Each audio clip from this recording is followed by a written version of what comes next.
Hey everyone, and welcome to the OklaRoots YouTube channel. Today, we are going to talk about how to digitize and embroider a baseball cap. So as many of you know, I have the opportunity to play with this awesome 10 needle Racoma EM1010 multi-needle embroidery machine. It is so much fun.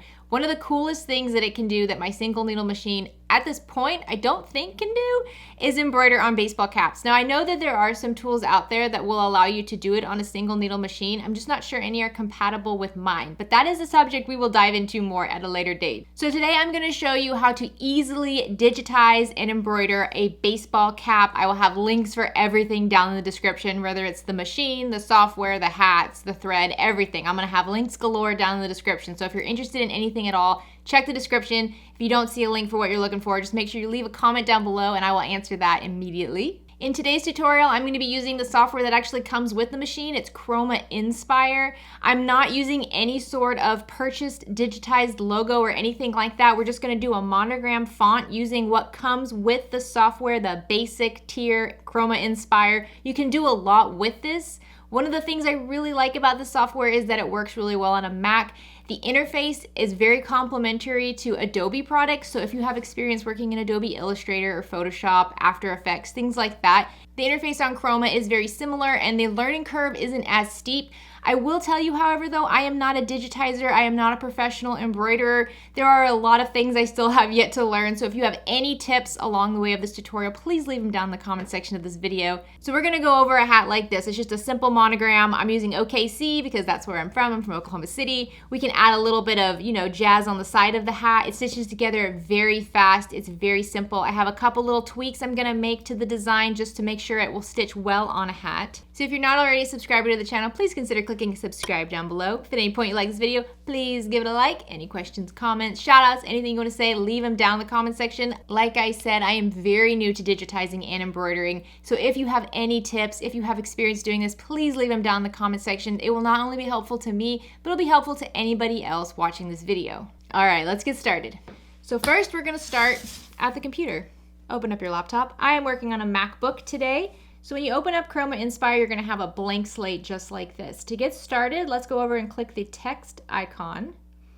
And then you can really just click anywhere on your screen and you'll see it'll pull up the letter A for you. Over here on the right, we have a little empty text box. Let's replace that letter A with our monogram. Now you don't have to do a monogram here. You can definitely write whatever kind of text you want. I'm trying to keep this very simple. Monogrammed hats are very, very popular.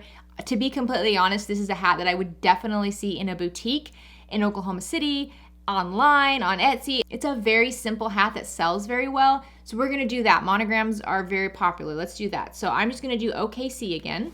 And after you enter it in, if you wanna go over here to the right and just click on the letters, that's gonna show you all of the different fonts. So here are the fonts that just come with the program. We're gonna scroll all the way down and look at the monograms. Let's see, there's 1, 2, 3, 4, 5, 6, 7, 8, 9. 9 different monogram options. I really like this monogram 1 option. I feel like it's a really cool, kind of sportsy look, so I'm gonna go with that. So now you see we have the design here. You can center it over here on the 0 and 0 grid marks. It is important to center your design on your workspace before you export it to your flash drive because that's how the machine's gonna know what's centered. And at the machine, you'll see we're really focused on centering everything up. So do your best to center your design in the digitizing software before you export it. All right, so there is our monogram. Now we can add a couple fun things over here. If you go to the right and click on decor, you can see there's little options here to add to the side. So on my current hat, I have these little triangles on the side. You can just click on it and then click apply to kind of see what it looks like. Oh, that's kind of cute, those little swirly whirlies. If you want to get a better idea of how this is gonna look, go up here to the top and click on the little 3D cube that says realistic. And then that will show you the stitching a little bit better. All right, so I think that's kind of cool. I think I'm gonna keep that one. So now what I wanna do is look at the height of my letters. I like the height to be about 2 inches. You can see right now it's at 0.79. I like the height to really cover much of the top of the hat, so we're gonna go with 2 inches here. And if you find your design is a little bit too big at the machine, we can always reduce the size a little bit. I've had to do that with previous hats. If that comes up, I'll show you how to do it. All right, so that increased the size substantially. So once again, I'm gonna work on centering my design.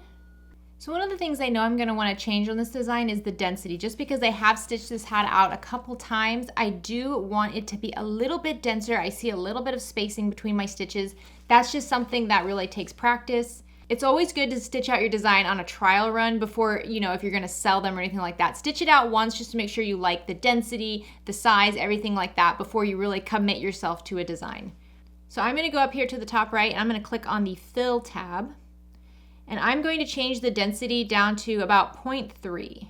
Click Apply, and you can see the difference in that density. Now, you could make this even more dense. We could take it down to 0.2, 0.25. Let's try 0.24. Why not? Why not?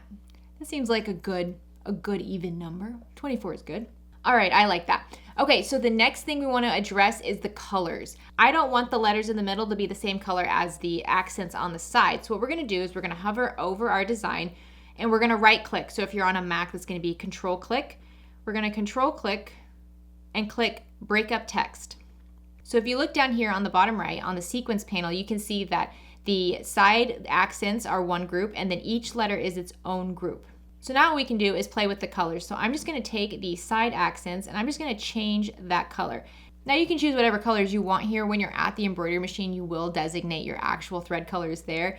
But if you want to have it match your final design, go ahead and do that. There we go. So the hat I'll be working on today is an orange color, so I'm going to change the OKC to a blue thread. So if I look down here on the bottom bar, I can see that's color number 9. So I'll go over here to my Commands tab and then just change the color to color number 9 and click Apply. And then I think the side accents, I'm going to have those as white. I'm not going to change the color here because my background is white and I'd like to be able to see what I'm doing. Okay, so far so good. We have the colors the way we want it. We have the size the way we want it. We have it centered. Now the next step is to make sure this will stitch out properly for a hat. Now hats need to be stitched bottom up, center out. That's just to make sure that the material stays nice and straight and taut and all that good stuff. So I know I want this to be center out, which means I want it to start with the K first. So down here on the sequence tab, I'm going to hover over my K group and I'm just going to pull that all the way up to the top. So now it's going to start with K. And now what I can do is just take this side accent group and just pull that all the way down to the bottom because I know if I'm going center out, I want those to be done last. So now it's going to start with the K. It's going to go to the O and then the C, and then it will do the side accents. So now we're going center out, which is perfect. So now just to get an idea of how this is going to stitch out, let's just do a little faux run through. We can go up here to this little timer looking button. It's slow redraw. Let's click on that. And then what we can do is over here on this top tab, you can see I have my 2 thread colors. I'm going to take that little bar and I'm just going to manually move it at my own speed so I can see what this is going to look like at a nice fast pace. So that looks good. Okay, so what I'm focused most on right now is where it's going to start. It's going to start at the very bottom in the center. That's perfect. So that we're going to go bottom up, stitch, stitch, stitch, stitch, stitch. All right, so I'm good with how that stitches out. If you have a lot of detail in your hat, you really want to make sure the stitching starts bottom up. If you want to address that, go over here to the top left and click on the shape button. Click on one of your letters. And it's going to show you this little green dot is where the stitch starts, the red dot is where the stitch ends, so you can just kind of click around and see where everything goes. Okay, and now if you want to check your measurements, there's actually a little ruler tool over here on the left. You can click on ruler, so we can just go from the left side of our design all the way over to the right side. I'm just holding down my mouse, so that's about 4.14 inches. What I can do is grab my hat, grab a ruler, and then just kind of look around. Yep, 4 inches is good. Honestly, on a hat like this is considered a trucker hat, but it has the one, front woven panel. We have about 6 inches to play with. So a little over 4 inches is fine. And then now let's use that same ruler tool to go from the very top all the way to the bottom. A little over 2.5 inches high. Once again, I'm gonna grab my hat, I'm gonna grab my ruler, and I think we will be okay. If we're not, we can reduce the size just a little bit at the sewing machine, and I'll show you how to do that. But 2.5 inches I think will be just fine. Also take note of the shape of your design. So my shape is like a diamond.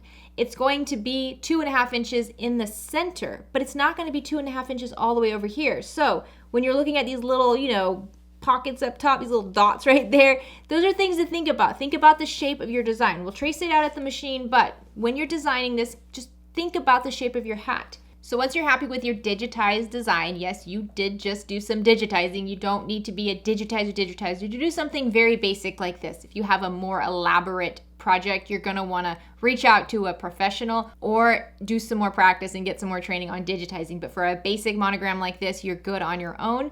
So now we can just go ahead and create this file. We're gonna go up to File and click Save As. I'm gonna go over to my documents, and one of the things you wanna do is you wanna save this as a .dst file if you're working on the Racoma EM1010. Now, depending on your machine, that's the type of file you're gonna wanna save it as. If you're not quite sure, just Google your machine's name and then search for file type, and it will tell you how you need to save your file. But I know for my machine it needs to be a .dst, so we're gonna do test.dst, and we're gonna click Save. So now I have my digitized file all ready to go. All I have to do is put that on my flash drive and hook it up at the machine. All right, so now let's talk about all the stuff we need to actually make this hat. First, you're gonna need a hat. So I'll have a link for where I got my hats. If you have a small business, it's really a good idea to sign up with a business account. You'll get a good discount on these hats. You don't have to buy them in bulk. You can buy as many as you want. I personally love these little like dad hat lookings. I mean, I know that they're called trucker hats, but to me they're like a dad hat because they're very soft and loose up top. They have the mesh in the back, which if you live in a hot place like I do, this is really comfortable to wear. I'll be using 2 different colors on my hat today. Personally, I love the Madeira thread. They have this bright neon matte thread that looks so nice on hats, so that's what I'll be using today. I think I'll be using probably the blue and the white for the hat today. So you can see when you get your hat, it has this little paper insert inside. Make sure you take that out. I've seen a lot of people stitching through those lately. Don't do that. Don't stitch through that.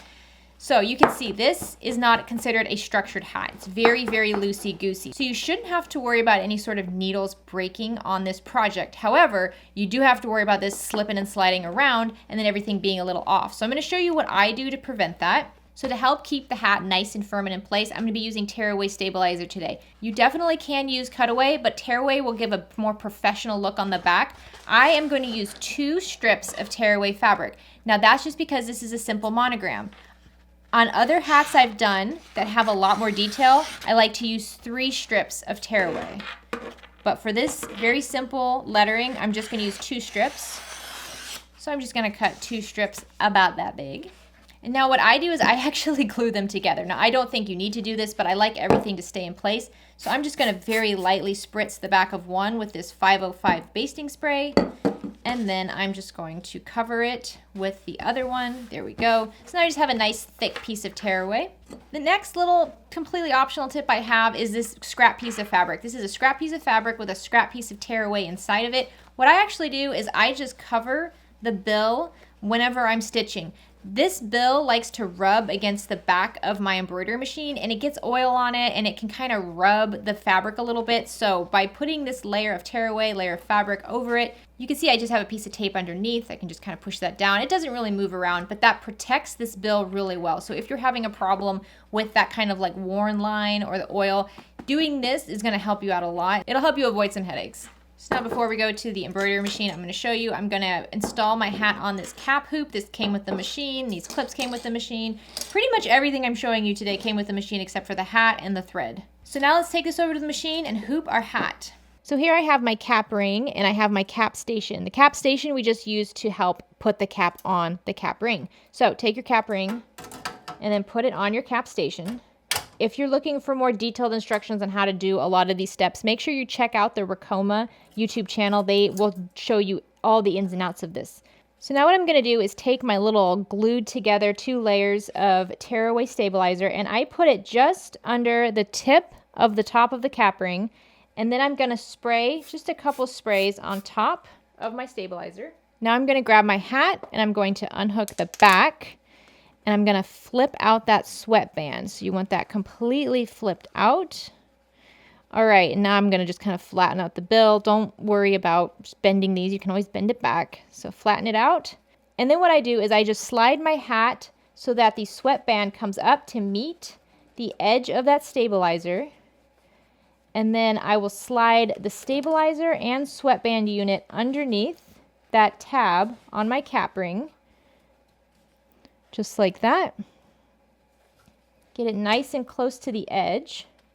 Now make sure the sweatband is completely straight all the way around. I like to tuck it underneath this little tab down here. Do the same on the other side. Make sure the sweatband is completely flat all the way around. On the bottom here, you have these little prongs. Make sure the bottom of your hat goes around those prongs. So the hat should be completely covering everything.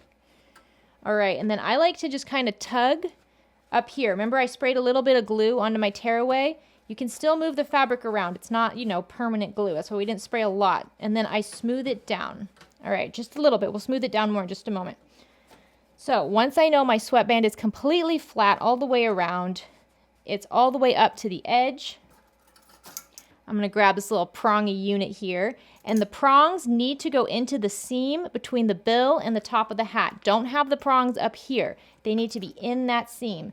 So wiggle and worm your hat however you have to make sure it's right in there. So then I have the clasp go all the way down to the ring. I make sure this little bump here goes over this sidebar of my cap ring, making sure those prongs are in the seam. The sweatband is still nice and straight. And then it should be a pretty tight fit. Clamp down your hat. There we go. So you can see up here it's a little messy, so I'm just going to kind of tug around and use my fingers to smooth out the top of my hat. You can kind of pull it. There we go. All the way around. We want this section right here to be as smooth as possible. Now I can tell you that my little center seam here is not centered up with the top of my ring. That is okay. We can adjust for that error at the sewing machine. Ideally, this seam is going to be centered with the top of your cap ring. If it doesn't happen, don't stress out about it. You can unhook this and rotate the whole unit to get it centered up, but honestly, the machine will take care of a lot of that for you. There we go. So I am just continuously pushing down, getting this as flat as possible. Now we're going to get even lower here, and I want to show you. See how the bottom of the cap goes all the way around, those black prongs on the bottom? So we pull it down. The top is nice and flat. We're getting it as flat as we possibly can. Grab your binder clip and then clip over the bottom of the hat and that black prong. And now what I do is I just rotate that binder clip in just like this, and what that does is it pulls down on this edge, so you can rotate it in nice and far to give it a nice firm top. I'm going to do the same thing on the other side.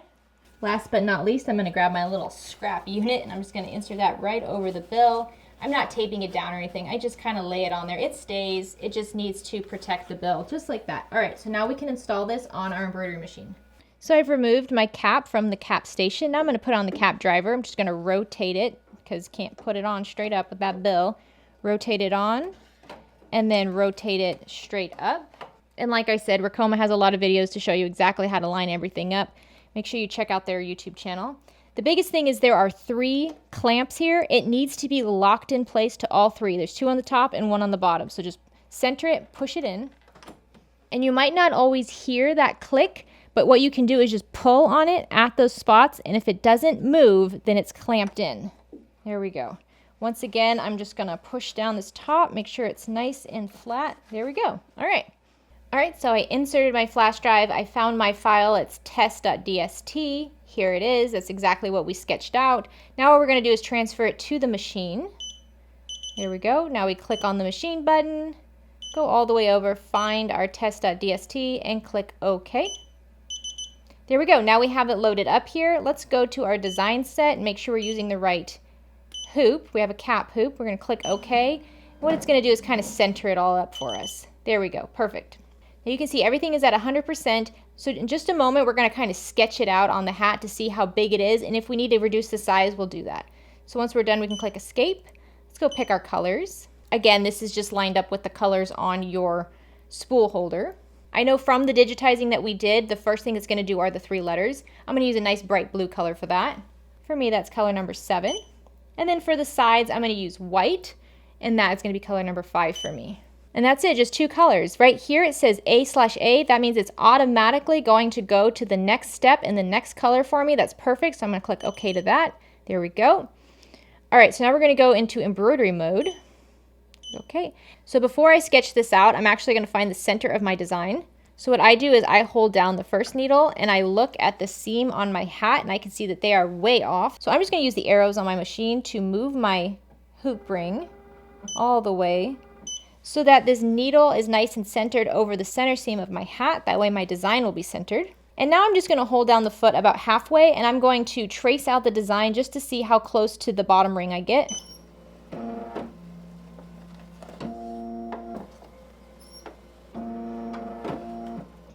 So I don't know if you can see from my angle, but that was way too close to that bottom ring. The needle would not hit the ring, but the foot would, which is not good. And you can see the machine is telling me the same thing, that the designs are placed outside of the hoop area. Make sure to move the designs into the hoop area. So I'm gonna click OK. What I'm gonna do is I'm actually gonna decrease the size of this down to about 85%. So I'm gonna get out of embroidery status.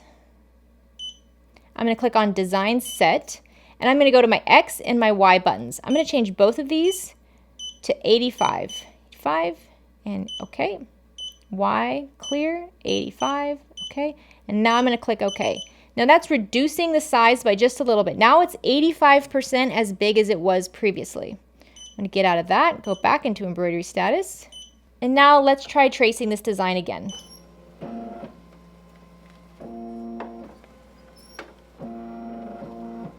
So that time I held down the presser foot as far as it would go. It did not touch the metal ring. It did get close to it, but it did not touch it, which means my design should be fine. So once we have our colors picked, everything hooped, nice and taut, nice and smooth, we know that we're not going to end up hitting anything metal. All we have to do is click start. Dreamy, breezy, we go. Easy, easy on our tiptoes. Undercover agents of the other.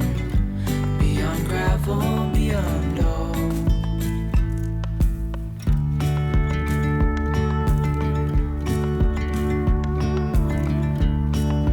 Hand in hand, building castles out of sand, reaching for the grand.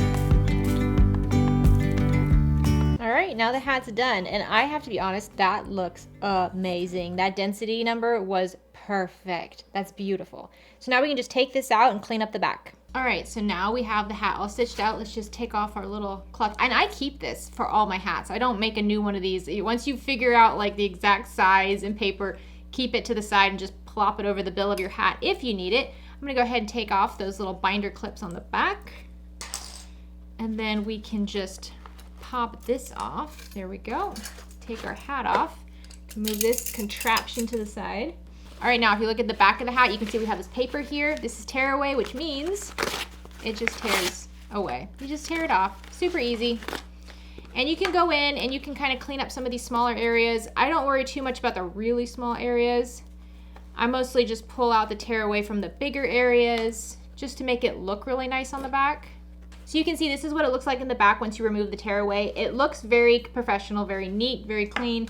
If you use cutaway is fantastic because it's a lot denser. However, you can't quite tear it away, so you really need to be careful with your cutting. You can always use some cover-up material, which is like a really soft iron-on material to go over this to kind of hide the cutaway and smooth it out. Personally though, I would just use tearaway. Tearaway works fantastic. If you're using just letters and monograms, 2 layers of tearaway is great. If you're doing more elaborate things, like when I do the logo on my hat of my OklaRoots logo, I do use 3 layers of tearaway for that because I do find that the material shifts just a little bit. And I do spray glue between every single layer of tearaway and then also on the top of the tearaway, and then the hat goes on top of that. So there's usually just a few little threads down here. You can just snip those, clean them up. This is a very fast project, very satisfying project, very sellable project. Trust me, if you get an embroidery machine, as soon as people find out about it and they know you can monogram things, you will be constantly getting requests for monogrammed everything. But hats are very popular. So remember, I flattened this out. I like my hats nice and curled. I like baseball hats. I like the old school baseball hats. I'm just not into the really structured, big, flat build hats. I like this shape and design, and look how stinking cute that is. Isn't that I love these colors. And you can see the density on this one worked out really, really well. So if I get nice and close here, you don't see any separation between the stitches. It looks beautiful. versus this hat that I tried out first, which still looks fantastic. However, you can see there's a little bit of separation in some of the bottom of the K, in the middle, just a little bit of stitching separation, only something the maker would notice, not something a purchaser would notice. Look at how stinking cute these hats are. I love it. And you can play with colors, you can play with letters, you can play with the little side designs. There's just a whole lot you can do with the software and the machine without having to go out and buy a bunch of extra stuff. Everything I used today was stuff that came with the machine, the software, the hat ring, the machine, all of that. The only thing I bought were these hats. These hats are very inexpensive, especially if you have a business license. Like I said, I'll have a link for the company I ordered them from down in the description of this video. If you're interested in really diving into digitizing, I highly encourage you to go check out the Chroma YouTube embroidery channel. I'll have a link for their channel down in the description. There are so many videos explaining how to do all kinds of things. This is very, very basic, but you can get very elaborate quickly. I think in a future tutorial, what we should do is we should convert these letters to letters that can handle 3D puff, and then we can add a little bit of foam underneath the stitching just so it stands out and pokes out just a little bit more. That small detail really takes it to such a different level. I mean, this is a professional finish. This is a sellable boutique style hat. But if you add a little bit of foam underneath the stitching, there's a trick to it, and I'm still playing with it. But if you add some foam underneath there, it pops it up and it just makes it just stand out so much. So we'll definitely be doing a 3D puff tutorial in the near future for hats. So I hope you enjoyed the tutorial today. I hope this inspires you to go out and try some hats, especially if you already have a multi-needle machine. I've seen quite a few people have this machine, but they're kind of afraid to start on hats. I know, especially because of needle breaks. I know I'm the biggest needle break chicken. I've never had a needle break on any of the projects I've worked on. But again, I don't use those really thick structured hats. I use these nice loosey-goosey hats because these are personally just what I like to wear. If you have any questions, leave them down in the comment section. If you have any pieces of advice, leave them down in the comment section. I know a lot of you out there are complete pros with hats. I mean, it's absolutely incredible to see the things that some of you professionals can do with these hats. It blows me away, and you inspire me every single day. So I am trying to catch up. So thank you so much to Ricoma for allowing me to film these videos. I'm having such a fun time with the machine. I'm having so much fun with the software. We're gonna do a lot more software videos and obviously a lot more multi-needle machine videos. We will also be doing single needle machine videos. I don't know how you would do this on a single machine. I have had a few of you reach out and tell me about a hoop system that allows you to do hats laying flat, but I don't know about that. So I'm gonna look around for some YouTube tutorials on that, and if I can find any, I'll have them down in the description if you're interested in doing a baseball cap on a single needle machine. I'll see what I can find, and I'll put their videos down in the description of my video just to help you guys out. I know I would like to know. So if you have a link for more information on that, feel free to leave it down in the comments of this video. I hope you're having a great day. I hope you have a great rest of the week. Get out there and make something. Bye guys.